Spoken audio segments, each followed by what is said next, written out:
Сайн бацхан найзуудаа намайг Нарматын судлаг гэдэг.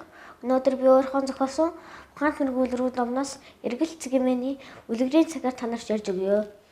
Ухаан туулай кенгуру хоёр нөхөл. Кенгуру туулай хоёр хамгаас тутам нөхөрлөж аз жаргалтай амьдрал суудаг байжээ. Тэдний өнөс нөхөрлөл тулч нэрсэг лагийн тухай ойртон магтны хэлсдэг байлаа. Нэгэн сайхан навтай өдөр кенгуру туулай хоёр ойр цорхоод идэж ирэх дураараа тоглож байв. Эргэн тойрноос анзаарлагыг тоглож байтал гинэт буун дугаарч анчин кенгуруг буудлаа. Кенгуру туулай хоёр байдаг чадлаараа тогтоох үед туулай кенгуруноос арга буюу хурцж өгдөг. Бүх хүчээ шавхан яриаж буй туулай анчид ихэнх өөрсний мэдээ кенгуруны зулцгаа хийдэг утад өсрөн орж ирлээ. Кенгуру туулай хоёрыг хөөсөн анчин тэднээс хоцрон үлджээ. Анчнаас зогсоод гэртээ ирсэн кенгуру өнөснөөс туулайгаа анчин бэрэгдэн үлдлээ гэж бодоод найзаагаа санан ихэд гимшин уйлж суулаа.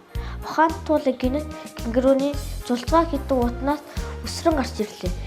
Динний явдлаас ухаан тэргүүн туулай кенгуру ямар ч сонин цэрэмжээ алдалгүй аз жаргалтай амьдран суусан гэдэг. Найзуудаа миний үлрийг сонсоод амралтын өдрүүдэд сайхан өнгөрүүлээрэй.